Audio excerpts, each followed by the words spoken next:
구약성경 지난 시간에 이어서 열왕기하 제4장 8절부터 14절 말씀까지를 같이 보겠습니다. 이 계시의 말씀을 한 절씩 나눠서 교독하시고 마지막 절 같이 합독하실 때 살아계신 하나님의 음성을 들을 수 있기를 원합니다. 제가 먼저 8절을 받들었죠. 하루는 엘리사가 수넴에 이르렀더니 거기에 한 귀한 여인이 그를 간군하여 음식을 먹게 하였으므로 엘리사가 그곳을 지날 때마다 음식을 먹으러 그리로 들어갔더라. 여인이 그의 남편에게 이르되 항상 우리를 지나가는 이 사람은 하나님의 거룩한 사람인 줄 내가 아노니 청하건대 우리가 그를 위하여 작은 방을 담 위에 만들고 침상과 책상과 의자와 촛대를 두사이다. 그가 우리에게 이르면 거기에 머물리이다 하였더라. 하루는 엘리사가 거기에 이르러 그 방에 들어가 누웠더니 자기 사원 게하시에게 이르되 이 수넴 여인을 불러오라 하니 곧 여인을 부르매 여인이 그 앞에 선지라. 엘리사가 자기 사원에게 이르되 너는 그에게 이르라 내가 이같이 우리를 위하여 세심한 배려를 하는도다. 내가 너를 위하여 무엇을 하랴? 왕에게나 사령관에게 무슨 구할 것이 있느냐 하니 여인이 이르되 나는 내 백성 중에 거주하나이다 하니라. 14절과 같이요. 엘리사가 이르되 그러면 그를 위하여 무엇을 하여야 할까 하니 게하시가 대답하되 참으로 이 여인은 아들이 없고 그 남편은 늙었나이다 하니. 아멘. 14절까지 읽었습니다. 여러분, 담임 목사는 여러분에게 드릴 것이 참 많은 사람입니다. 특별히 이렇게 주일날 예배 오셔서 말씀을 열정적으로 듣는 우리 귀한 우리 중고등부 학생들에게 드릴 것이 참 많은 목사인데, 제가 여기서 문제를 하나 낼 테니까요. 우리 중등부 어디 있죠? 중등부 한 분, 고등부 한 분, 손을 딱 들고, 그렇게 어려운 문제가 아니니까 손을 딱 들고 제가 하나 둘 셋 그러면 그냥 동시에 두 사람만 이야기를 하시고 옆에 있는 선생님들이 들어주시고 정답이 맞으면 맞다고 이렇게 O 표시를 해주시면 제가 많이는 준비 못하고 상품권 하나씩 드리도록 그렇게 하겠습니다. 상품권 맞죠? 네, 좋습니다. 자, 준비되셨죠? 네. 우리는 지난주에 오늘 본문 앞에 있는 열왕기하 4장 1절부터 7절 말씀까지를 들었습니다. 거기에 요즘으로 말하자면 목사 후보생, 오늘 본문에는 선지생도의 아내가 남편이 갑자기 죽어버리고 인생 완전 끝을 경험했어요. 그런데 이 선지생도의 아내가 엘리사에게 갔더니 엘리사가 내가 너에게 뭔가를 해줄 것이 있어. 하나님은 너를 도와줄 능력도 있고 마음도 있는 분이야. 내가 너를 위해서 무엇을 해줄까 하면서 결단코 이것이 끝이 아니라고, 절망 가운데 있지만 끝은 아니라고 그렇게 이야기했던 그런 스토리를 들었습니다. 자, 그렇다면 여기서 문제 나갑니다. 지난주에 우리가 들었던 설교의 제목이 무엇일까요? 설교 제목이 뭐겠습니까? 여러분, 제가 지금 거의 말씀을 드렸습니다. 여러분이 손을 안 드시면, 우리 친구 손 드셨어요? 한번 일어나 보세요. 그냥 먼저 한번 일어나 보세요. 아직까지 말하지 마시고. 우리 중등부 없나요? 우리 중등부 머리서 보니까 하영인가? 일어나 보세요. 자, 준비되셨죠? 우리 중간에 우리 존경하는 이종희 장로님 손 드셨는데 우리 장로님도 제가 상품권 하나 드리도록 그렇게 하겠습니다. 장로님도 한번 일어나 보세요. 그래서 제가 하나 둘 셋 그러면 정답을 말해 주시고 옆에서 맞다 틀리다 판별해 주십시오. 제가 귀에 잘 안 들리니까. 자, 지난주에 들었던 설교 제목 말씀합니다. 하나 둘 셋. 자, 고등부. 우리 장로님 크게 말씀하셔서 잘하셨고, 자, 우리 세 분에게 큰 박수를 드리겠습니다. 감사합니다. 지난주 제가 했던 설교의 제목은 끝날 때까지 끝난 것이 아닙니다. 끝날 때까지 끝나는 것이 아니다. 다 정답 맞습니다. 여러분, 이 유명한 말은요, 뉴욕 양키즈라고 하는 미국의 유명한 명문 구단이 있는데 거기에 캐쳐, 포수를 지냈던 요기 베라라고 하는 이 사람이 했던 유명한 말입니다. 그래서 이 말이 좀 변형돼 가지고 우리나라에서는 야구는 언제부터? 9회 말 투아웃에서부터 야구가 시작된다고. 그냥 제 스스로 출처는 없습니다. 끝날 때까지 끝나는 게 아니다. 야구는 9회 말 투아웃부터 다 일맥상통하는 말이니까 맞는 것 같습니다. 축하를 드리고요. 제가 예배 마치고 우리 교육자에게, 우리 성경부 장로님에게 상품권 3장 드릴 테니까 3분 오셔서 찾아가시면 좋겠습니다. 우리 장로님께서 자원해서 손 들어주셔서 감사합니다. 자, 여러분, 우리가 지난주에 끝날 때까지 끝나는 것이 아니다 라는 제목으로 말씀을 들으면서 첫 번째 뭐였죠? 맞습니다. 하나님은 우리를 위해서 얼마든지 해줄 마음이 있는 분이고 해줄 능력도 되시는 분이다. 그렇기 때문에 우리는 항상 인생의 끝을 만난 것 같아도 그럼에도 불구하고 뭐 없습니다, 뭐도 없습니다 그렇게 이야기하지 않고 너에게 무엇이 있느냐 말하라 그렇게 말씀을 드렸습니다. 그럼 두 번째는요, 그릇을 빌릴 때 조금 빌리지 말고 많이 빌려라. 그래서 시편 81편 10절 말씀은 내 입을 크게 열라 내가 채우리라. 그래서 우리 인생 가운데 그때 시도라도 해볼 걸, 그때 말이라도 해볼 걸, 그때 원서라도 내볼 걸, 껄껄껄은 절대로 안 된다는 거죠.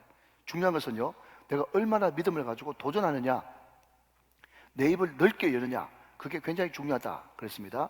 여러분, 세 번째는요, 이 여인이 인생의 벼랑 끝을 만났을 때 자기 혼자만 모든 걸 다 끌어안고 골방으로 들어가는 것이 아니라 이 짧은 본문 안에 두 아들, 두 아이, 그들 아들 이런 단어가 7번이나 등장한다고 했습니다. 이 여인이 지혜로운 것은 그 인생의 막다른 골목에서 자기 혼자 그 모든 십자가를 지는 것이 아니라 아들과 함께 그 기도의 골방으로 들어가서 기적의 현장을, 하나님의 역사의 현장을 그 아들과 함께 보게 함으로써 하나님을 경험케 해줬다. 이것이 너무너무 중요하다 말씀드렸습니다. 오늘 사랑하는 우리 중등부, 고등부 같이 나오셨는데 여러분들도 오늘 어른들과 저와 같이 예배를 드리면서 하나님의 기적을, 하나님의 역사를 아멘 할 때까지 하나님의 살아계심을 같이 경험할 수 있는 한 세대 한 말씀 다 되시기를 주 예수 그리스도의 이름으로 축원합니다. 자, 여러분, 오늘은 그 다음 이야기인데요, 오늘 이야기의 지난주와 공통점은요, 여인의 이야기라는 겁니다. 그리고 한 여인은, 가난한 여인은 아들을 빚더미 때문에 잃었고, 이 사람은 아들이 갑자기 죽은 그 아들 이야기가 공통점이에요. 여러분, 차이점이 있다면요, 방금 말씀드린 대로 지난주에 살펴봤던 선지생도의 아내는요 굉장히 찢어지도록 가난한 여인인데, 오늘 여인은요 굉장히 부자였습니다. 우리 시대 버전으로 이야기하면 평창동입니다, 성북동입니다, 평창동 아줌마. 그 요즘 버전으로 이야기하면 청담동 며느리. 그런 돈이 많고 존귀한 그런 사람이었어요. 여러분, 그래서 성경에도 이 여인을요 독특하게도 귀한 여인이라고 그렇게 소개하고 있어요. 자, 여러분 8절 말씀을 같이 한번 보십니다. 8절. 하루는 엘리사가 수넴에 이르렀더니 거기에 한 어떤 여인이, 귀한 여인이 그를 간군하여 음식을 먹게 하였으므로 엘리사가 그곳을 지날 때마다 음식을 먹으러 그리로 들어갔다 그랬습니다. 자, 여러분, 지도 하나를 보시면 저기에 수넴이라는 곳이 저기 있어요. 여러분, 이스라엘은 항상 갈릴리 바다, 요단강 사해, 왼쪽에 지중해거든요. 그러니까 이 수넴이라고 하는 곳은 이스라엘 북쪽, 특별히 갈릴리 바다와 그 유명한 해안가의 갈멜산 중간쯤 있는 저곳이 수넴이라고 하는 곳인데, 이 수넴의 뜻은 참 재미있게도 휴식, 쉼터 이런 뜻을 가지고 있어요. 그러니까 엘리사가 사해 가다가 뭐죠? 지치고 힘들 때마다 잠시 쉬어서 음식도 먹고 또 휴가도 보낼 수 있는 자리, 이게 수넴이라고 하는 단어의 뜻이라는 거예요. 그런데 여러분 아시겠지만 성경은 웬만큼 귀하다 그래가지고 귀하다고 이야기하지 않습니다. 성경은 웬만큼 돈 많아가지고는 돈 많다지 않습니다. 웬만큼 고약해서는 고약하다고 이야기하지 않습니다. 그러니까 귀하다고 성경에서 표현할 때는 진짜 귀한 것이고, 성질이 고약하다 그러면 진짜 고약한 것이고, 돈이 많다 그러면 그 지방에서 최소한 1등 정도 하는 사람이 부자다 그렇게 이야기하지, 성경은 굉장히 표현을 절제하는 그런 절절하게 있는 책이 성경이에요. 자, 그런 차원에서 오늘 여기에 귀하다라고 하는 이 단어가 쓰인 걸 봐서 그 여인은 그 지방에서 존경을 넘어서 추앙을 받는 정도의 여인이 이 수냄 여인이었다 하는 겁니다. 여러분, 여기에 이 귀하다라고 하는 이 단어가요, 히브리 말로 가돌이라고 하는 단어를 써요. 가돌. 그런데 이 가돌이 어디에 나오는가 하면 우리가 지난번에 살펴봤던 나만 장군 있지 않습니까? 나만 장군. 그 나만 장군이 그 나라 임금 아람 왕에게 크고 존귀한 자였다. 예, 이렇게 표현하고 있거든요. 예, 슬라이드를 한번 띄워주시면 좋겠습니다. 나만은 그 주인에게 크고 존귀한 자니 라고 이야기할 때 이 크고 라고 하는 단어가 히브리 말로 가돌이에요. 무슨 말인지 이해하시겠죠? 그러니까 이 수렴 여인도 가돌, 나만 장군도 가돌인데 나만이 누굽니까? 그 나라의 왕 수준만큼 높은 사람이었어요. 그러니까 이 수렴 여인이 가돌이라고 하는 단어를 쓰고 있는 걸 봐서 그 지방에서는 여러분 돈만 많은 것이 아니고 성경은 천박스럽게 그냥 돈만 많아가지고는 가돌이라는 단어를 쓰지 않습니다. 인품적으로, 인격적으로 또 모든 행동하는 것이 고상하고 우아하고, 여러분 우아하고를 다른 말로 바꾸면 뭐죠? 엘레강스. 엘레강스 한 게 우아한 거예요. 예, 우아한 여인. 그래서 모든 사람에게 존경받았던 여인이 그 수냄 여인, 귀한 여인이었다 하는 것입니다. 제가 방금 말씀드린 대로 성경은 천박스럽게 돈 많이 가진 것을 가지고 귀하다고 하지 않습니다. 이 여인이 인품적으로, 인격적으로도 훌륭했지만 어떤 의미에서 이 사람은 귀한 여인인가 하면요, 그 당시에 북이스라엘은요 온 천지가 우상천지였어요. 여러분, 우상이 뭡니까? 우상은 하나님보다 더 살아가는 것이 다 우상이죠. 인간의 대표적인 우상은요, 돈, 하나님 없는 돈, 풍요, 쾌락, 음란, 이 모든 것들이 우상이에요. 이것이 북이스라엘 전체에 꽉 사로잡고 있는 그때에 여러분, 이 여인은 돈이 많았습니다. 달리 바꿔 말하면 기득권층이고 주류 사회에 있던 사람이에요. 기득권과 주류 사회에 있는 사람은 당연히 여러분 거기에 편성해서 그 우상 숭배에 빠질 수밖에 없는 것이 인지상정이고 시대적 관행인데, 좀 어려운 말로 하면 시대를 역행하는 사람이었단 말이죠. 어떤 의미에서 시대를 역행했습니까? 그 칠흑과 같은 어두움, 깜깜한 영적 암흑기에 정말 별처럼, 보석처럼 빛나는 사람이 이 수냄 여인이었다. 그렇기 때문에 이 여인은 귀한 여인이었다. 그런 관점에서 성경은 가돌이라고 하는 단어를 쓰고 있는 것이죠. 자, 여러분, 오늘 본문 9절 말씀을 같이 한번 보도록 하겠습니다. 9절 말씀, 자 보십시오. 여인이 그의 남편에게 이르되 항상 우리를 지나가는 이 사람은, 엘리사를 가르치죠, 하나님의 거룩한 사람인 줄을 내가 압니다 그랬어요. 자, 여러분, 여기 안다라고 하는 또 유명한 단어가 등장했네요. 자, 한번 더 따라 하실까요? 야다. 시작. 야다. 이게 구약을 대표하는 유명한 단어입니다. 안다, 야다, 아노니. 무슨 뜻인가 하면요, 이것은 그냥 머리로 지식적으로 아는 알미 아니라 인격적으로, 체험적으로, 경험상 안다라는 거예요. 그런데 이 여인은 엘리사를 어떻게 하는가 하면요, 하나님의 거룩한 사람인 줄 내가 인격적으로, 체험적으로, 경험적으로 알고 있습니다. 그 어두운 시대 때 모든 사람들이 다 쾌락과 돈과 자기가 섬기는 우상에 빠져 있는 그 시대에 이 여인은 엘리사를, 하나님의 사람을 거룩한 사람으로, 하나님 사람답게 알아보는 뭐가 있었다? 눈이 있었다. 그런 차원에서 이 여인은 귀한 여인이다. 그렇게 말씀하고 있다는 거예요. 여러분, 제가 어느 책에서 본 재미있는 이야기를 제가 하나 해드리겠습니다. 자, 우리 중도부 친구들, 자, 차렷하고 허리 고추 세우고, 제가 방금 재밌다고 말씀드렸어요. 예, 이렇게 머리를 숙이고 있는 친구들 보니까 지금 열심히 노트하고 있네요. 네, 그런 의미에서 하반기도 한번 노트 시상식을 한번 더 해야 될 것 같아요. 자, 여러분, 제가 재밌는 이야기를 하나 해드릴게요. 여러분, 제가 어릴 소실 적에 전라도에 있는 신안 앞바다, 그러면요 항상 뭘 떠올리는가 하면 신안 앞바다의 도자기, 이런 것을 떠올렸어요. 자는 기억나십니까? 신안 앞바다에 도자기 많이 난 거, 그죠? 그게 뭔가 하면 그 고려시대 때, 조선시대 때 그쪽을 통해 가지고 일본을 갔던 모양이죠. 그런데 그때는 목선이고 배가 괜찮으니까 남파를 만나 가지고 그 도자기를 잔뜩 실은 고려 청자 2조 백자를 잔뜩 실은 그 보물선이 바다에 깔아앉았던 거예요. 그런데 그 안에 있는 그 도자기가 바깥으로 유출되면서 철썩철썩 파도가 치니까 도자기가 해변가로 막 이렇게 올라가지고 그 사람들이 그게 고려 청자 2조 백자인 줄 모르고 그냥 주워 가가지고 그냥 집에 그냥 물도 먹는 거 아니면 개밥그릇 이런 걸로 막 썼다고요. 그런데 그 섬에 여행을 갔던 한 서울의 골동품상이 딱 봐도 이게 고려 청자거든. 보통이 넘는단 말이죠. 그러니까 그 주인한테 하는 말이 뭔가 하면 내가 개를 정말 정말 좋아하는 애견가인데 내가 이 개를 보니까 너무너무 탐이 난다. 그러니까 내가 이 개를 엄청나게 비싼 가격을 줄 테니까 이 개를 나한테 팔아라. 그렇게 이야기하는 거예요. 여러분 제가 초등학교 1학년 다닐 때만 해도 대구에 집 한 채가 100만 원쯤에 샀어요. 예, 대충 나이를 계산해 보시길 바라고.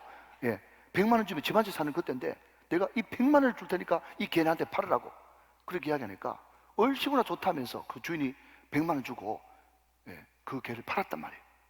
그러니까 돈을 지불하자 말자 그 개가 자기 것이 됐잖아요. 그러면서 하는 말이 뭔가 하면 이제 개도 없고 하니까 이 개 밥그릇 그게 고려청자거든요.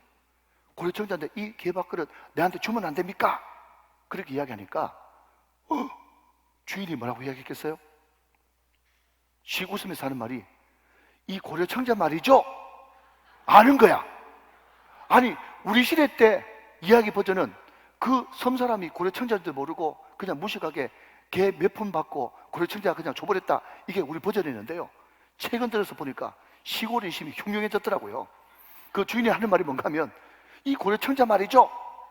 그러더니 하는 말이 뭔가 하면 내가 이런 방법으로 개 10마리 팔아먹었지롱. 그렇게 이야기했다는 거예요. 여러분 말은 끝까지 잘 들어야 됩니다. 아니 우리 목사님 또 어디서 많이 들어본 이야기 안에 저는 절대로 그런 대화를 인용하지 않습니다. 여러분 핵심이 뭔가 하면요 그 개를 알아보는 그 도자기를 알아보는 눈이 있어야 된다는 거예요. 이게 얼마나 중요한지 모른다는 거예요. 아무리 여러분 그 아프리카 그 땅에 블랙 다이아몬드가 있어봐 뭐합니까? 다이아몬드를 알아보지 못하는데 그러나 이 여인은 이 수렴 여인이 귀하다고 이야기하는 것은 여러분 오늘 자 대답하셔야 됩니다. 이 수렴 여인이 누가 돼야 됩니까?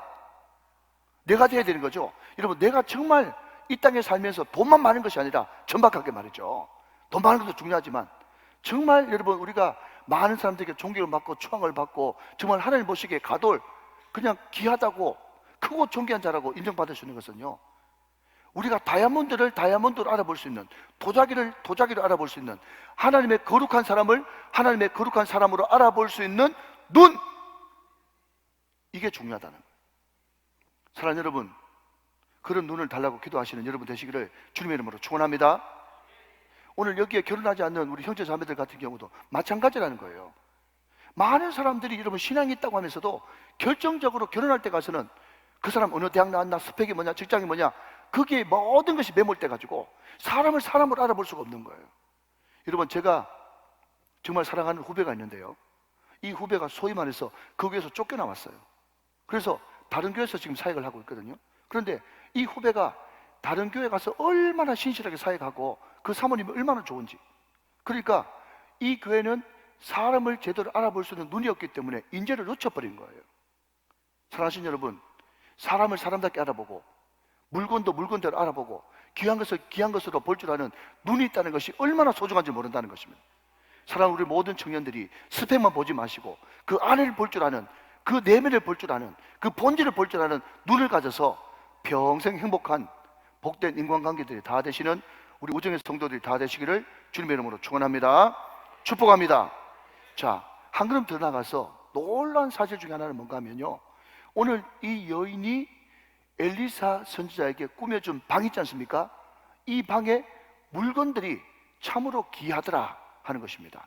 자, 여러분 10절 말씀을 같이 한번 보겠습니다. 10절 말씀 청하건대 우리가 그를 위하여 작은 방을 담 위에 만들고 침상과 책상과 의자와 촛대를 두사이다.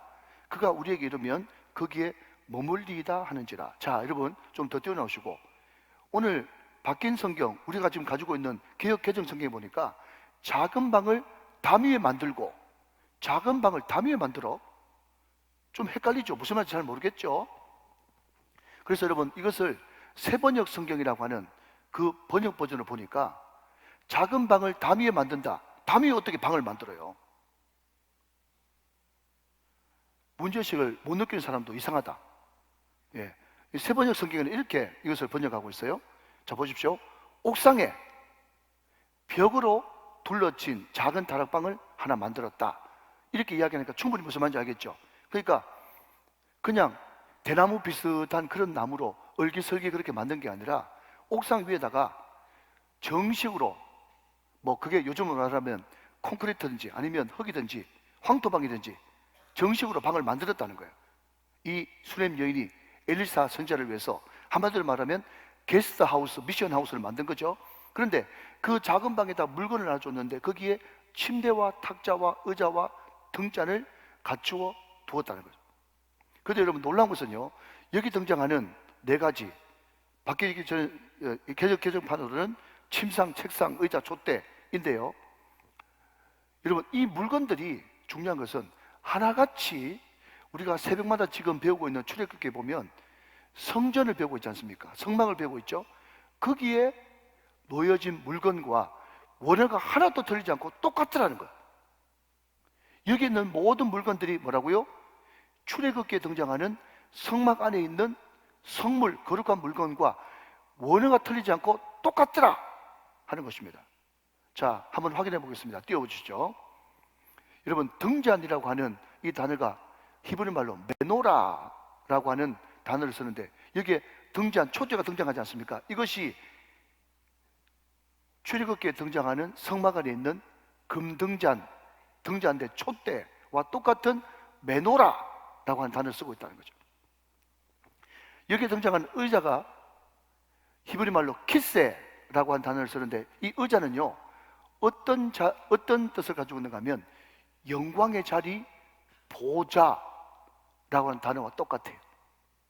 여기에 책상, 탁자, 이 단어가 슐한이라고 하는 히브리 말을 쓰는데, 이 책상과 탁자로 표현된 이것이요 성막 안에 있는 진설병을 올려놓는 떡상하고 똑같은 단어를 쓰고 있다는 거예요. 여기에 등장하는 침상, 침대가 미타라고 하는 단어를 쓰는데, 이 침대는요 그냥 사람이 누워 자는 것도 되지만 먹기 위해서 펴는 상, 성전에 있는 단어와 똑같은 단어를 쓰고 있다는 거죠. 아하, 기가 막히네. 이 여인이 거룩한 하나님의 사람으로 알아봤던 그 엘리사를 위해서 작은 방을 하나 꾸며놓고 거기에 출애굽기에 등장하는 하나님의 임재를 상징하는 모든 성물들의 기구와 똑같은 것을 세팅해 놓은 그 이유가 뭘까 하는 것입니다. 여러분 아시는 대로 남북이 갈라지고 북쪽은 북이스라엘, 남쪽은 남유다로 갈라져 가지고 북쪽은 따로 여호와의 제단이 있었어요. 그 장소가 어디입니까? 단과 베델입니다. 북이스라엘 왕들이 왜 그렇게 했냐면 하면, 북이스라엘 사람들이 자꾸 저기만 되면 남쪽에 있는 성전, 어디죠? 예루살렘으로 자꾸 내려가는 것을 방지하기 위해서 수시로 국경을 막았단 말이죠. 그러니까 이 수냄 여인은 돈이 많고 존귀한 여인이면서도 하나님을 경외하는 사람이었는데 우상숭배에 빠져있는 사람이 아니었지 않습니까?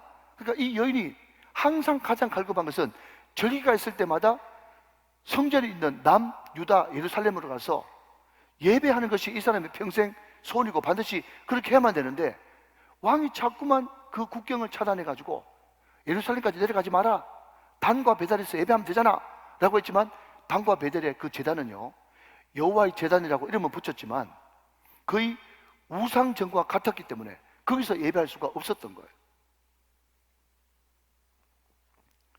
여러분, 이 여인은 엘리사가 묵는 그 미션하우스, 성교관, 게스트하우스를 아예 성전과 동일하게 세팅을 해가지고 우리 집을 아예 성전으로 만들어야 되겠다고 생각한 것이죠. 여러분, 그렇기 때문에 이 여인은 하나님 보시기에 귀한 여인이었던 것입니다. 그런데 여러분 잘 아시다시피 이 성전 개념이 구약에는 장소 개념이었다가 신약으로 넘어오면서 성전 개념이 완전 바뀌어진 것 아시죠? 뭐로 바뀌었습니까? 여러분 3장 16절은 다 중요합니다. 근데 이번에는 요한복음 3장 16절이 아니라 고린도전서 3장 16절을 여러분 같이 한번 보도록 하겠습니다. 자, 이것이 정확한 성전 개념입니다. 구약에는 눈에 보이는 건물이 성전이었는데 신약에는 이렇게 성전 개념이 바뀌었어요. 계시의 점진적인 확대라고 그렇게 이야기하죠. 자, 고린도전서 3장 16절 말씀, 자 같이 한번 읽어봅니다. 시작. 너희는 너희가 하나님의 성전인 것과 하나님의 성령이 너희 안에 계시는 것을 알지 못하느냐? 사도 바울의 피 끓는 절규입니다. 여러분, 구약에는 눈에 보이는 건물이 성전이었는데 신약으로 넘어오면서 성전이 뭐가 된 것입니까? 우리 몸이 성전이 된 것이에요. 우리가 걸어다니는 성전이 된 것입니다. 자, 한 걸음 더 나가서 고린도전서 6장 19절 말씀을 또 보겠습니다. 잘 보십시오. 너희 몸은, 자 여러분, 너희라고 하는 단어가 나올 때마다 항상 자기 이름을 넣어야 돼요. 자, 제가 여러분 동렬이 몸은 이렇게 이야기할게요. 여러분 이름을 넣어가지고 너희라고 하는 단어에 여러분 이름을 넣어서 누구의 몸은 이렇게만 한번 해봅시다. 시작. 동렬이 몸은 너희가 하나님께로부터 받은 바 너희 가운데 계신 성령의 절인 줄 알지 못하느냐? 자, 여러분 인사 시간 돌아왔습니다. 여러분들 인사할 때 당신은 정말 소중한 사람입니다. 한번 인사하시기 바랍니다. 시작. 당신은 정말 소중한 사람입니다.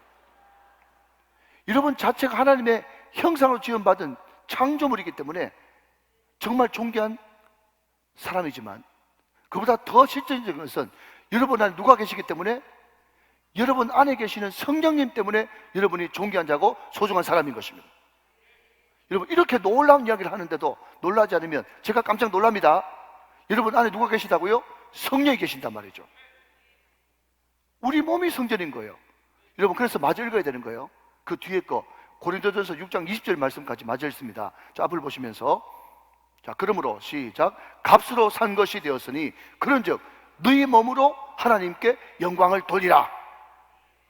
우리 몸이 성전이고 우리 안에 성령께서 거하고 계시니까 우리가 해야 될 일은 여러분 성령 하나님 그분이 내 안에 계시고 NIBC 나는 죽고 예수에 사는 삶을 살아가야 되는 우리이기 때문에 우리는 항상 우리와 함께 계신 성령님을 의지하면서 바르게 생각하고 바른 것을 보고 바르게 행동하고, 여러분 이것을 제 버전으로 바꾸면 눈 관리, 입 관리, 마음 관리, 생각 관리 잘하셔서 항상 하나님께서 보시기에 기쁘고 하나님께서 영광 받으시기에 합당한 몸으로 만들어야 된다. 이것을 다른 말로 바꾸면 너희 몸을 통해서 하나님 아버지께 영광을 돌리게 하라. 여러분 이것이 걸어다니는 성전, 우리들에게 던져주시는 메시지다 하는 것입니다. 옛날에 여러분 우리 선배 목사님이 저를 볼 때마다 이런 이야기를 툭 던졌어요. 예전사님 성전 관리 잘하셨어요? 이번 한 주간 성전 관리 잘하셨어요? 이렇게 물어봤단 말이에요. 여러분 우리는 우리 스스로에게 스스로 질문해야 됩니다. 이번 한 주간 성전 관리 잘하셨어요? 눈 관리, 입 관리, 마음 관리, 생각 관리 잘해가지고 여러분 성전 관리 깨끗하게 청결하게 잘하셨어요? 그것이 우리에게 던지는 질문이 돼야 돼요. 다시 한번요. 큰 집에는 금그릇, 은그릇, 질그릇, 나무그릇 많은 그릇이 있지만은 그 모든 것에서 우리를 깨끗하게 하면 주님께서 쓰시는 선한 그릇이 돼요. 하나님 쓰시기에 합당하게 되리라. 사랑하는 여러분, 오늘 우리의 몸을 하나님의 성전인 줄로 다시 한 번 더 깨닫고 귀하게, 정결하게, 거룩하게 잘 관리하는 걸어다니는 성전들 다 되시기를 주 예수 그리스도의 이름으로 축원합니다. 축복합니다. 자, 마지막 가장 중요한 핵심, 여러분 오늘 설교 본문 제목과 같아요. 그럼에도 불구하고 이 여인에게는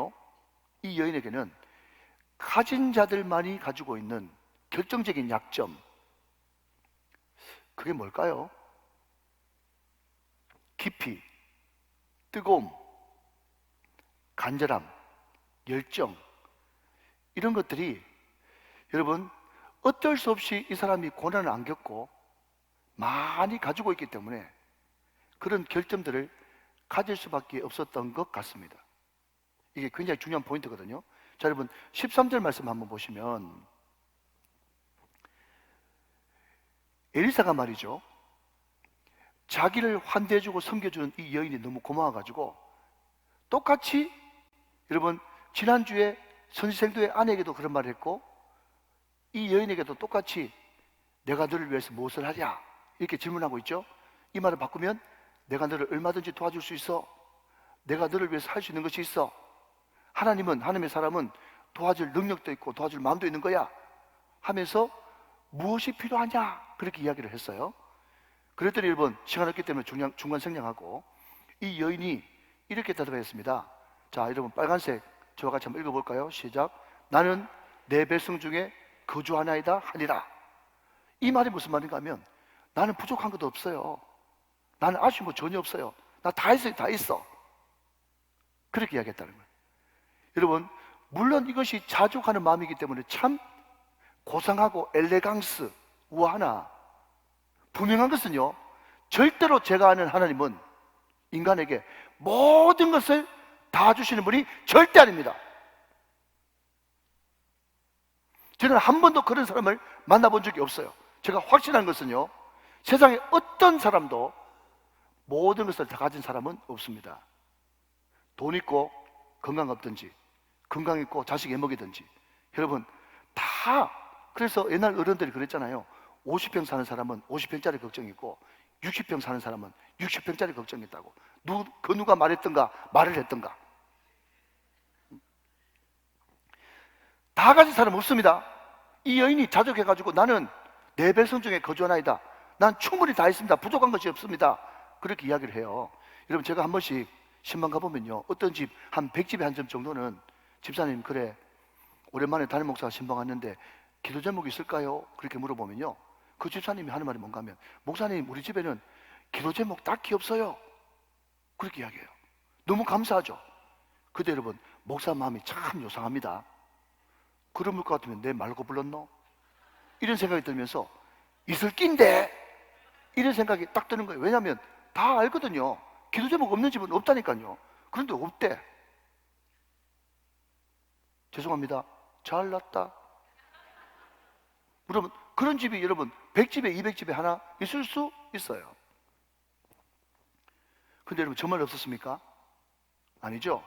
여러분 그 당시 이스라엘 사람들한테 결혼한 여자가 아들 없다, 애 없다는 것은요 거의 저주에 가까웠어요. 그 사람이 한나잖아요.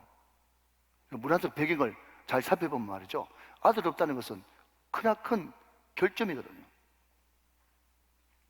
그 게하지 하는 말이 이 여인에게는 후사가 없고 남편은 늙었나이다. 무슨 말이죠? 가능성이 없다는 거죠. 굳이 괜찮다는 그 여인에게 엘리사가 이렇게 이야기합니다. 내년 이맘때에 아들이 있을 거야. 그렇게 이야기를 해요. 여러분 그것이 16절 말씀입니다. 확인해 보시죠. 16절 말씀. 엘리사가 이르되 한 해가 지나 이맘때쯤 내가 아들을 안으려 하니 여인이 이르되 시작. 아니로소이다. 내 주 하나님의 사람이여 당신의 계집종을 속이지 마옵소서 하니라. 그랬습니다. 자 여러분 13절 16절에 보니까 이 여인이 뭐죠? 이 여인이 말이죠, 거룩한 사람을 거룩한 사람으로 알아보는 눈도 있었고 또 엘리사의 방을 성전의 축소판처럼 꾸며줄 수 있는 또 열심도 있었으나 그러나 그럼에도 불구하고 어쩔 수 없이 가진 여인이기 때문에 깊이, 간절함, 뜨거움, 열정 이런 것들은 부족할 수밖에 없었던 것이 사실이었던 것 같습니다. 여러분 주위에도 그런 분 계시죠? 강남 스타일로 신앙생활 하시는 분들, 저 그런 분들 많이 봤거든요. 여러분 교양이 있다니까요. 우아해요. 섬기기도 잘 섬겨요. 돈도 많이 내요. 그런데 목회자 관점에서 보면 뭔가 부족한, 우아하고 교양 있긴 한데 믿음의 용장이 아니야. 그래서 오늘 설교 제목이 뭐라고요? 교양 있는 신앙에서 믿음의 용장으로 해요. 장로님들 그런 분 보셨죠? 예, 모든 걸 다 갖춘 것 같은데 뭔가 좀 부족한, 뭔가 하나님 보시기에 좀 부족한 것 같은.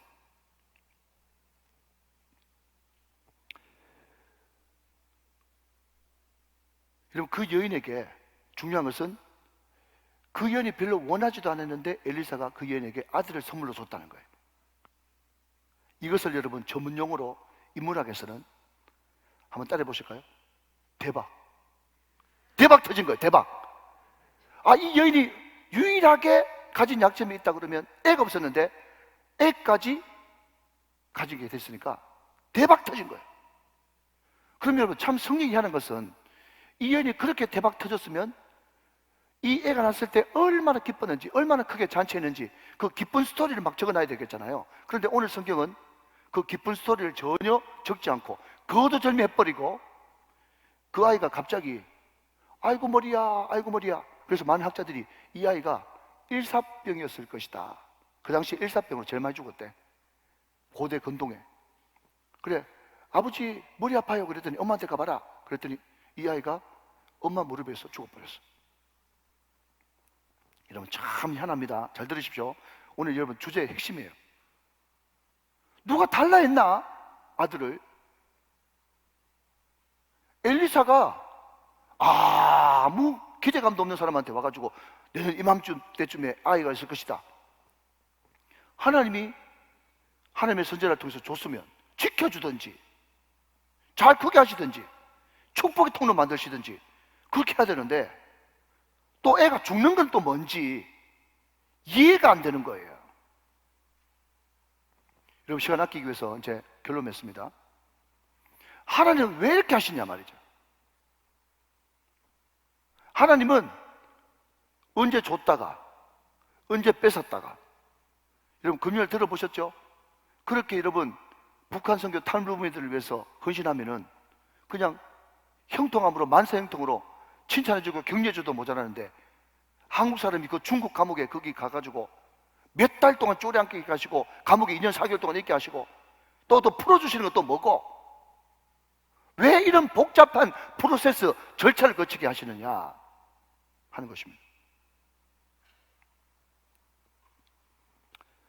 여러분, 그 아이가 죽고요, 이 엘레강스하고 판타스틱한 여인은 그 아이가 죽었을 때 자기 남편한테 알리지도 않고 자기가 여러분 성전의 축소판으로 만들어준 엘리사의 그 침상에 아이를 누이고 한 달음에 여러분 요즘을 말하면 기사대동한 차를 타고 엘리사한테 갑니다. 가서 덥석 엘리사의 발목을 잡고는 우리 아이 죽었습니다. 어떻게 이런 일이 다 있습니까?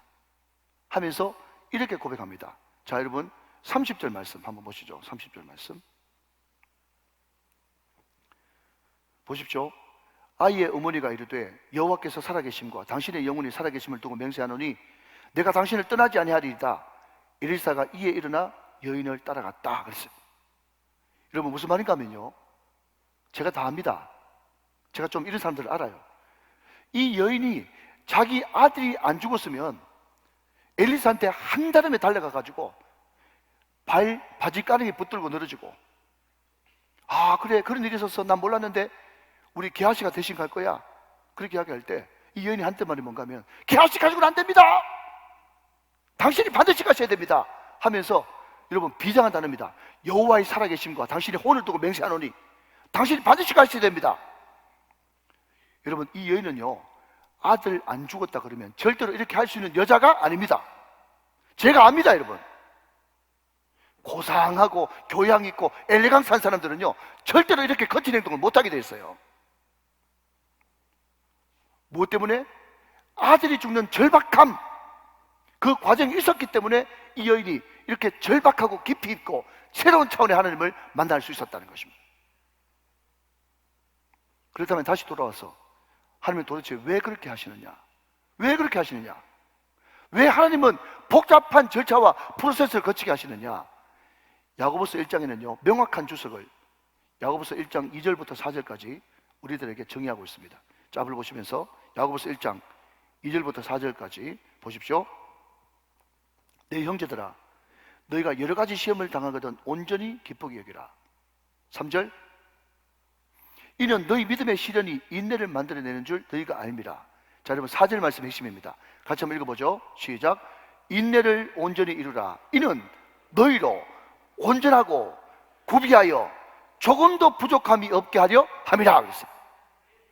여러분, 이게 하나님께서 고통의 과정을, 고통의 프로세스를 자꾸 뺑뺑이를 돌리고 우리 인간적인 시각에서 볼 때는 하나님이 정말 심술궂네, 그 과정을 거치게 하시는 하나님의 뜻인 겁니다. 뭐라고요? 온전하고 구비하여 조금도 부족함이 없도록 하시려고. 여러분, 그래서 이 고통의 문제는요, 신앙이 높은 경지에 올라간 신학자가 목회자가 아니면 참 다루기 힘든 주제입니다. 얼마 전에 돌아가셨던 팀 켈러라고 하는 그 유명한 목사님이 고통의 답하다, 이 책을 꼭 한번 읽어보셔야 돼요.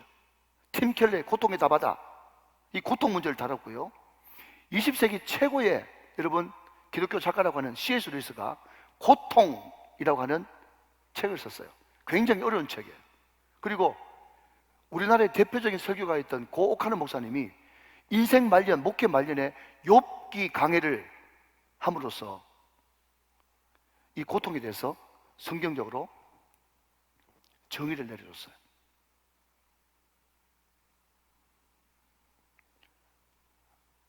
말씀을 맺습니다. 지난주 금요일날 우리 교회 와서 말씀을 전하셨던 온성도 목사님, 나이 48밖에 안 됐어요. 굉장히 사람이 겸손해요. 온유해요. 그런데 눈빛이 살아있어요. 여러분, 절대로 불구덩이 한번 들어갔다 나온 사람하고 그냥 낙하산 타고 두둥실 내려온 사람하고 눈빛이 다른 것입니다. 눈빛이 다르다, 이것을 다른 말로 바꿔볼까요? 온전히 구비하여 부족함이 없는 인생이에요. 하나님은 우리에게 그런 신앙 주시려고 그 엄청난 과정과 고통을 겪게 하신 거예요.